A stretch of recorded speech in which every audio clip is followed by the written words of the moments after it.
বুঝে ওঠার আগেই বিরাট ফাঁদে পড়েছে এনসিপি। এমনকি এই ফাঁদ থেকে এনসিপি বের হতে পারবে না এবং এই ফাঁদের কারণে জামাত এনসিপি জোটও থাকবে না। অলরেডি আপনারা তো জেনে গিয়েছেন যে স্থানীয় সরকার নির্বাচনে জামাত জোটগতভাবে নির্বাচন করবে না এবং জামাতের থিওরি, এটা তাদের এস্টাবলিশড প্রিন্সিপাল। স্থানীয় সরকার নির্বাচনে তারা কোনো জোট করে না। আর এবারকার স্থানীয় সরকার নির্বাচন তো দলীয় প্রতীকই হচ্ছে না, অতএব এখানে জোটের আলোচনাটাই মুখ্য না। যেখানে দলীয় প্রতীকে নির্বাচন হচ্ছে না, এখানে দলপন্থী লোকজন স্বতন্ত্র প্রতীকে নির্বাচন করবে। এক দলের 10 জন থাকতে পারে, সমস্যা নেই, অতএব এখানে জোটের তো কোনো বিষয় না। এর বাইরেও স্থানীয় সরকার নির্বাচনের এই হিসাবটা যদি বাদ দিই, তার বাইরেও এনসিপি যে ফাঁদে পড়েছে তাতে জামাত এনসিপি জোট থাকবে না। দর্শক, জামাতের রাজনীতির গন্তব্য কখনো মার্কিন পন্থী হতে পারবে না, এটা ঠিক নেচারের সাথে যায় না। বর্তমান পৃথিবীর যে রাজনীতির রিয়ালিটি, তাতে বা বিএনপির যে বলয়, বিএনপির যে ডেস্টিনেশন, তাতে বিএনপির মঞ্জিল, বিএনপির কেবলা হচ্ছে ওয়াশিংটন এবং দিল্লি। অতএব সেই জায়গায় যদি প্রধান বিরোধী দল হিসেবে জামাত ক্ষমতায় আসতে হয় এবং ওয়ার্ল্ড অর্ডারের যে অবস্থা, যুক্তরাষ্ট্রের হেজিমনির যে ডিক্লাইনিং কন্ডিশন এবং ডলার সুপ্রিমেসির যে ডিক্লাইন, তাতে জামাতকে অনিবার্যভাবে চীন রাশা বলয়ই চলতে হবে। একদম পিওর প্রো মার্কিন হয়ে জামাত রাজনীতি করলে জামাত শাইন করবে না। এমনকি যুক্তরাষ্ট্রের যে নীতি আদর্শ, তাতে জামাতের মতো দলকে তারা লোভ দেখাবে, কিন্তু দিন শেষে তারা হাত ছেড়ে দিবে, যেটা আমরা এবারও দেখেছি। যুক্তরাষ্ট্র কিন্তু একটা সময় পর্যন্ত সিদ্ধান্ত নিয়েছিল যে না, বাংলাদেশের জামাত ক্ষমতায় আসুক, উই উইল সাপোর্ট। বাট কিন্তু একদম শেষ মুহূর্তে ভারতের বুদ্ধিতে বা নানানভাবে যে না, নট জামাত, বিএনপি চুজ করে তারা বিএনপি ক্ষমতা এনে দিয়েছে। এইভাবে জামাত ক্ষমতা আনার কথা ছিল, কিন্তু রিয়ালিটি হচ্ছে জামাত কখনো ওইভাবে যুক্তরাষ্ট্রের আস্থাভাজন হতে পারবে না এবং এটা হওয়া উচিত নয়। কারণ যুক্তরাষ্ট্র বা এদের রাজনীতিতে ইসলাম নিয়ে কিছু এজেন্ডা আছে, একদম ইন্টারেস্টের মধ্যেও ইসলাম প্রশ্ন আছে, সেখানে ইসলামপন্থী। এখানে আবার যুক্তরাষ্ট্রের অন্যতম ঘনিষ্ঠ মিত্র ইসরায়েল আছে। জামাতকে এভাবে মেইন স্ট্রিম হতে তারা দিবে না। কিন্তু চীন যে বলয়টা, রাশিয়া যে বলয়টা, তাদের কাছে এটা কোনো ফ্যাক্টরি না। বাংলাদেশকে আপনি থিওক্রেটিক স্টেট বানালেও চীনের কোনো আপত্তি নেই। আপনি তালেবানের মতো পাঞ্জাবি পাগড়ি পরে গেলেও আপনার কোনো আপত্তি নেই। চীন চায় তাদের কিছু ইন্টারেস্ট, কিছু ব্যবসা বাণিজ্য, এবং চীন যাকে শেল্টার দেয় তাকে কেউ কিছু করতে পারে না। চীন নিজ বন্ধুর পক্ষে সরাসরি হার্ড শক্তি ব্যবহার করেন না, সরাসরি যুদ্ধ করেন না, এটা যেরকম সত্য, আবার চীন যাকে শেল্টার দেয় তাকে কেউ কিছু করতে পারে না। যেমন দেখেন, এই যে মিয়ানমার, যুক্তরাষ্ট্র মিয়ানমার ইস্যুতে হিউজ অ্যামাউন্টে ইনভেস্ট করে। বার্মা অ্যাক্ট, এমনকি বাংলাদেশের সাথে যুক্তরাষ্ট্রের যে গোপন চুক্তি, যে দাবেদারি চুক্তি, তাতেও মিয়ানমার বিষয়ে, বার্মা বিষয়ে তাদের যে বার্মা অ্যাক্ট বা তাদের যে চিন্তা ভাবনা, এগুলো বাংলাদেশ যেন যুক্তরাষ্ট্র বলয় থাকে, ওটারও একটা নিশ্চয়তা তারা নিয়ে নিয়েছে। কিন্তু তারপরও এই মিয়ানমারকে বলা হয় আইসোলেটেড স্টেট, তাদের পক্ষে কিন্তু আসলে পৃথিবীর সভ্য রাষ্ট্রগুলো কেউ নাই, একদম আইসোলেটেড। মিয়ানমারে গণতন্ত্র নেই, গণতন্ত্রপন্থীদেরকে তারা জেলে বসে মেরে ফেলে, যার ফলে মিয়ানমারকে কেউ, ইউরোপ, আমেরিকা বা গণতান্ত্রিক পৃথিবী কেউ সমর্থন করে না, একদম আইসোলেটেড।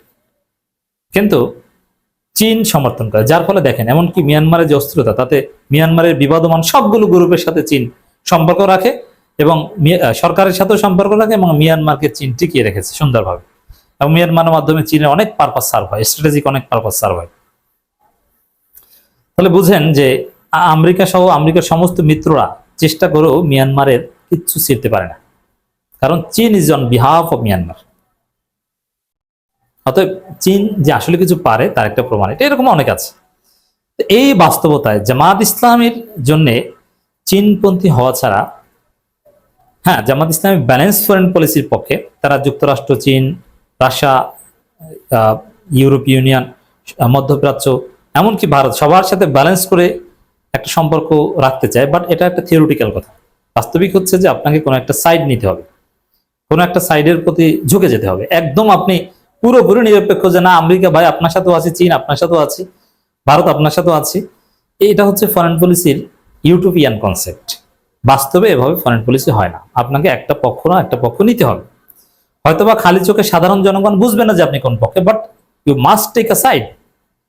এমনকি হাসিনাও সেটা করেছিল, করতে বাধ্য হয়েছিল। এই জায়গায় জামাতের পক্ষে যুক্তরাষ্ট্রপন্থী হওয়া সম্ভব নয়।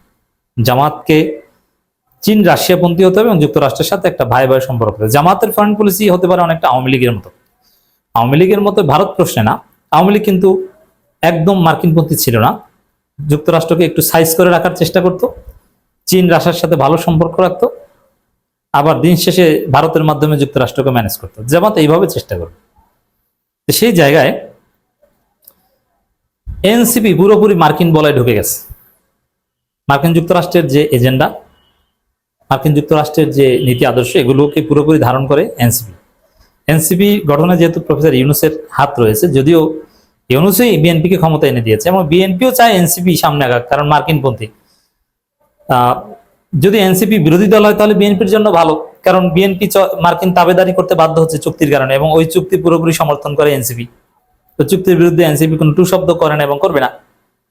জামাত ওই লাইনে আছে কিন্তু থাকতে পারবে না। জামাত আবার চীনা লাইনে ভালো এগিয়ে গেছে। তো এই জায়গায় মার্কিন যুক্তরাষ্ট্রের ফাঁদে পড়েছে কার্যত, বা মার্কিন ডিপ স্টেটের ফাঁদে পড়েছে এনসিপি, যার ফলে মার্কিন বিভিন্ন গোয়েন্দা সংস্থা এনসিপিকে টাকা দেয়, ফান্ড দেয়, এবং তাদের ইশারায় অনেক বিখ্যাত বিখ্যাত লোক এনসিপিতে জয়েন করছে এবং করবে। এই রিয়ালিটিতে জামাত এনসিপির জোট কিন্তু থাকতে পারে না। দেখেন, যে কারণে আলোচনা করছি, এনসিপির কার্যালয়ে মার্কিন কূটনীতিক। আমি বলছি না যে এনসিপির কার্যালয়ে মার্কিন কূটনীতিক এসেছে এর মাধ্যমেই এনসিপি মার্কিন যুক্তরাষ্ট্রের দালাল হয়ে গেছে, না, এত সহজ না। যে মার্কিন কূটনীতিক এনসিপির কার্যালয়ে গিয়েছেন, তিনি গণ অধিকার পরিষদ কার্যালয়ে গিয়েছেন, তিনি জামাতের কার্যালয়ে যাবেন, এটা কোনো ব্যাপার না। এটা তিনি বিএনপি কার্যালয়ে যাবেন। বাট এর বাইরেও কথা হচ্ছে যে এনসিপি প্রো মার্কিন একটা পার্টি। মার্কিন যুক্তরাষ্ট্রের যে নীতি আদর্শ এটা তারা বিশ্বাস করে, এবং এনসিপি মনে করে যে মার্কিন যুক্তরাষ্ট্র তাদেরকে ক্ষমতা এনে দিবে। বিএনপিকে যেরকম মার্কিন যুক্তরাষ্ট্র ক্ষমতা এনে দিয়েছে, বিএনপি তাদের তাবেদারি করতে রাজি হয়েছে, এনসিপিও এটা মনে করে যে আমরাও মার্কিন যুক্তরাষ্ট্রের তাবেদারি করতে রাজি হব, বা অলরেডি হয়েছি। যার ফলে একটা সময়ে এই মার্কিন যুক্তরাষ্ট্রই আমাদেরকে ক্ষমতা এনে দিবে। এই বিশ্বাস থেকে যুক্তরাষ্ট্র লাইনে এগোচ্ছে এনসিপি। আর জামাত ওই লাইনে এগোতে পারলেও এগোতে পারবে না, এবং ওই লাইনে আর জায়গা নেই। জামাতের লাইন হচ্ছে চীন লাইন, জামাতের লাইন হচ্ছে রাশিয়া লাইন। তো যার ফলে জামাত এনসিপি জোট এটা স্থায়ী হবে না, অচিরেই ভেঙে যাবে। সামনে অনেক কিছু আপনারা দেখবেন। জামাত এনসিপির মধ্যে অলরেডি দূরত্ব তৈরি হয়েছে। সংস্কার বা জুলাই সনদ প্রশ্নে ঐক্যমত আছে, কিন্তু স্থানীয় সরকার নির্বাচনকে কেন্দ্র করে যেহেতু আলাদা আলাদা নির্বাচন করবে, জামাত এনসিপির মধ্যে যে গালাগালি এবং ফাটাফাটি আপনারা দেখতে পাবেন, যদিও জামাত এনসিপির মধ্যে জাস্ট অনলাইনে ফাটাফাটি, মাঠে তো আর এনসিপির লোক নেই, তো অনলাইনে যে ফাটাফাটি আপনারা দেখতে পাবেন, এতেও অনেক দূরত্ব তৈরি হয়ে যাবে।